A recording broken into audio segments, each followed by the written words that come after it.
এটা অন্তর্বর্তীকালীন সরকারের ব্যর্থতা। কেন আপনি ডক্টর ইউনূসকে নিয়ে কিছু বলেন না কেন, স্বরাষ্ট্র উপদেষ্টা কিছু বলেন না কেন, পদত্যাগ চান না কেন? গতদিন যে মর্মান্তিক আমরা বিভৎস দৃশ্য দেখলাম, মানুষের আসলে মানবিকতা কোথায় গেছে সেটি আসলে চিন্তার বিষয়, যে বর্বরতা কোন জায়গায় চলে যায়।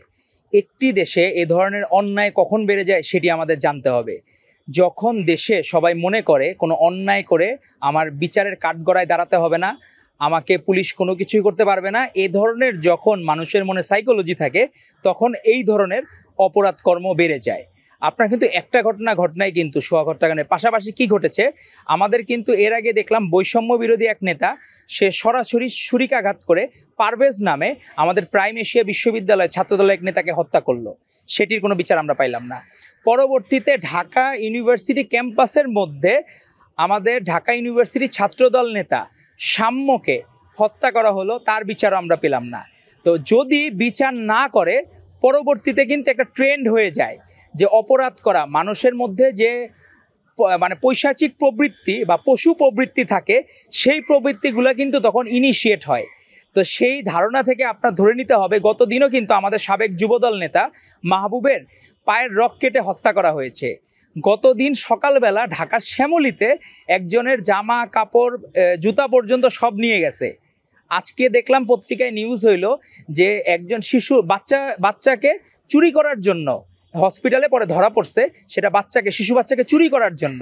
তো এই অপরাধ কর্মগুলো কিভাবে হচ্ছে? আমরা দেখলাম আবার এক জামায়াত নেতা ধর্ষণের মামলা, গতকাল দেখলাম যে ধর্ষণের মামলা হয়েছে তার বিরুদ্ধে। তো এই যে বিচারহীনতার যে সংস্কৃতি চালু হয়েছে, স্বরাষ্ট্র মন্ত্রণালয়ের যে উপদেষ্টা আছেন উনি অনেস্ট লোক ধরলাম, কিন্তু যে শাসন করতে পারে না, এরকম অনেস্ট লোক দিয়ে আমরা কি করব? যে শাসন যদি না করতে পারেন উনি, কিন্তু ওই চেয়ারের জন্য যোগ্য না। আজকে আপনি বিচারের জায়গা হচ্ছে সর্বোচ্চ জায়গা হলে এখন প্রধান উপদেষ্টা, উনি সর্বোচ্চ অথরিটি। যদি কোনো জায়গায় বিচারহীনতা থাকে, সেটার অথরিটি হচ্ছে অন্তর্বর্তীকালীন সরকারের প্রধান। আপনি দেখলাম যে বিভিন্ন জায়গায় মব সৃষ্টিকারী স্লোগান, এটি আমাদের মনে হয়েছে যে কোনো একটি নির্দিষ্ট ইসলামপন্থী রাজনৈতিক দলের একটা উদ্দেশ্য আছে বা অসৎ উদ্দেশ্য আপনি ধরতে পারেন। গতদিন দেখলাম তাদের বিচারের দাবিতে যে মিছিলটি হইল, সেই মিছিলটিতে তারা ওইখানে বলতেছে যে দাড়িপাল্লা মার্কা সবার সেরা মার্কা। তো এটা মানে কি? আপনি বিচার চাচ্ছেন যে সোহাগ হত্যাকাণ্ডের, আপনি ওইখানে নিজেদের নির্বাচনী প্রচারণা চালাচ্ছেন। তো এই ধরনের দ্বিচারিতা ভণ্ডামি আপনাদের মধ্যে অতীতেও ছিল। 1947 সালে আপনারা তো চান নাই পাকিস্তান হোক, 1971 চান নাই বাংলাদেশ হোক, এখনও কিন্তু চান নাই যে বাংলাদেশ হাসিনার রাহু মুক্ত হোক। এজন্যই তো আপনাদের কোনো পরিচয় কেন আপনারা প্রকাশ করেন না? কি পলিসি, কি গোপনীয়তা? কেন আমাদের বন্দুকের নলের মুখে আমরা বলি নাই যে ছাত্রদল কারা করে, কারা যুবদল কারা, স্বেচ্ছাসেবক দল কারা, বিএমপি করে? বন্দুকের নলের মুখে বলে নাই? পরিচয় গোপন করা কি আর্ট হইতে পারে? হইতে পারে কারণ আপনাদের চরিত্রগতভাবে, আপনারা উৎপত্তিগতভাবে আপনারা জাতীয় বেঈমান হিসেবে পরিচিত। না হইলে আপনারা 86 সালে শেখ হাসিনার সাথে আপনারা একই নৌকায় জোরে আপনারা ইলেকশনে যাইতেন না। আপনারা বারবার যে বেঈমানির যে ইতিহাস, এই ইতিহাসের কারণেই আপনাদের ভোট ব্যাংক কোনোদিন বাড়ে নাই। আপনাদের সারা জীবন ভোট ব্যাংক 5 থেকে 7% মধ্যে ঘোরাফেরা করে। এখন আপনি জরিপ চালান, এর বাইরে একটা ভোট ব্যাংক হবে না। তো সেই জায়গা থেকে আপনারা যে মব সৃষ্টি করে আমাদের সর্বোচ্চ নেতাকে সম্মান দেওয়ার মালিক আল্লাহ তাআলা।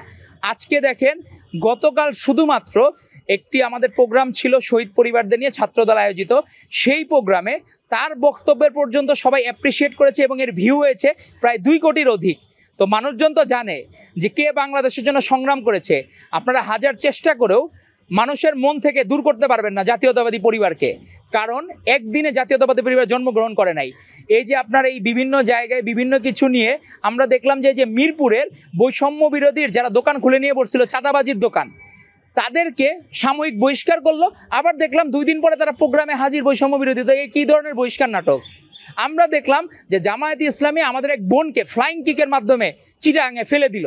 তাকে অনেক সামাজিক যোগাযোগ মাধ্যমে অনেক সমালোচনার পরে তাকে বহিষ্কার করলো, কিন্তু 2 দিন পরে তারা দেখি ফুলের মালা দিয়ে বরণ করে জেলখানা থেকে বের করে নিয়ে আসলো। তো আপনাদের এই নাটক, আপনাদের এই ভণ্ডামি বাংলাদেশের মানুষ জানে। আপনি সম্মান যে যাকে আল্লাহ তাআলা দেয়, তাকে আপনারা হাজার চেষ্টা করলেও সেই জায়গা থেকে সরাতে পারবেন না। আপনি এই বক্তব্যগুলা বা স্লোগানগুলাতে আপনারা দেখবেন, আমার কাছে মনে হয় এই স্লোগানগুলা কারো দ্বারা শেখানো। সেখানে যারা স্লোগান, সেটা মনে হয় একটা আলাদা করে ক্লাস নিয়ে তাদেরকে বের করছে, ব্রেন ওয়াশ করে বের করছে এই স্লোগানগুলা। কিন্তু আপনার বাংলাদেশের যে প্রাণের নেতা তারেক রহমান হাজার চেষ্টা করলেও তার বিরুদ্ধে আপনি স্লোগান দিয়েও আপনি একটা ভোট ব্যাংক কমাইতে পারবেন না। কারণ বাংলাদেশের মানুষ জানে তাদের মুক্তির সনদ হচ্ছে 31 দফা। আপনি হাজার ফ্রেমিং করে এই মিথ্যাচার করে কোনো লাভ নাই। মব আলাদা বিষয়, আপনার এই মব কালচার কেন বৃদ্ধি পাচ্ছে? এটা অন্তর্বর্তীকালীন সরকারের ব্যর্থতা।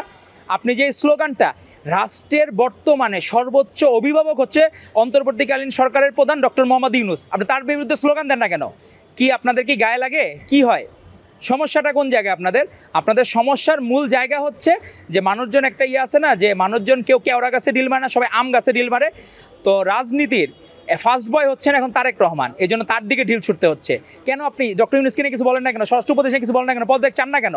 ভণ্ডামি মানুষ বুঝে, এই ভণ্ডামি ছেড়ে সুস্থ ধারা রাজনীতি করুন, তাহলে হয়তো বা 5% থেকে ভোট হয়তো বা 7% হইতে পারে, এর বেশি বাড়বে না।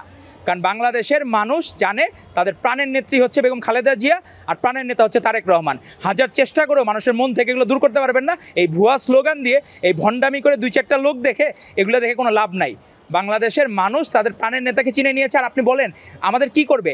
আর একটা খেলায় যখন ফুটবল খেলা হয়, মানুষজন যখন 2 খেলোয়াড়ের মধ্যে ফাউল হয়, বিচার করবে রেফারি, আমরা দর্শক হিসেবে বিচার করতে পারবো? এটা কমন সেন্সের বিষয় না? আপনি যখন মিছিলে স্লোগান দেন, আপনার ডক্টর মোহাম্মদ ইউনূসকে কেন করেন না, অ্যাড্রেস করেন না কেন? এখানে কি ভণ্ডামি? আপনাদের লিয়াজু হয়েছে? বাংলাদেশের মানুষ কিন্তু লিয়াজুর এই রাজনীতি আর বেশি দিন না, নির্বাচন হলে আপনাদের লাল কার্ড দেখা দেবে। আপনারা অপেক্ষা করেন, কিছুদিনের মধ্যে আপনাদেরকে লাল কার্ড দেখা দেবে।